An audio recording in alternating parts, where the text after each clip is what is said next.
Album song और third song का shooting complete कर लिए हैं उत्तर प्रदेश में। गाना का टाइटल है तोहरे गिरिया। जी हाँ, आकांक्षा पुरी के साथ खेसारी लाल यादव, शिल्पी राज की आवाज में आप लोग आएंगे खेसारी लाल यादव बहुत ही जल्द, और खेसारी म्यूजिक वर्ल्ड चैनल पर रिलीज किया जाएगा। एल्बम सॉन्ग और थर्ड सॉन्ग का शूटिंग कंप्लीट कर लिए हैं उत्तर प्रदेश में 2-3 गाने के।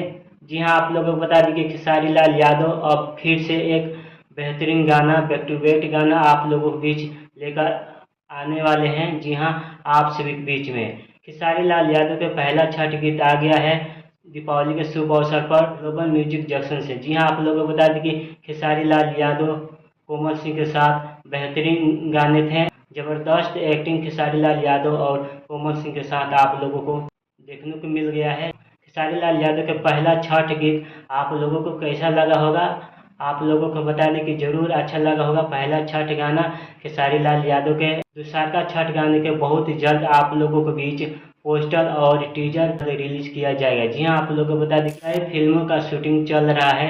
दूसरा छठ सॉन्ग भी खेसारी लाल यादव बहुत ही जल्द लेकर आने वाले हैं। जी हाँ, आप लोगों को हम बता दें कि एल्बम सॉन्ग खेसारी लाल यादव, गाना के टाइटल है तोहरे किरिया। जी हाँ, आकांक्षा पुरी के साथ खेसारी लाल यादव, शिल्पी राज की आवाज में आप लोगों के बीच लेकर आएंगे खेसारी लाल यादव बहुत ही जल्द, और खेसारी म्यूजिक वर्ल्ड चैनल पर रिलीज किया जाएगा। जी हाँ, आप लोगों को बता दें कि खेसारी लाल यादव एक्टर हैं और एक्ट्रेस के साथ आकांक्षा पुरी के साथ गाना लेकर आने वाले हैं।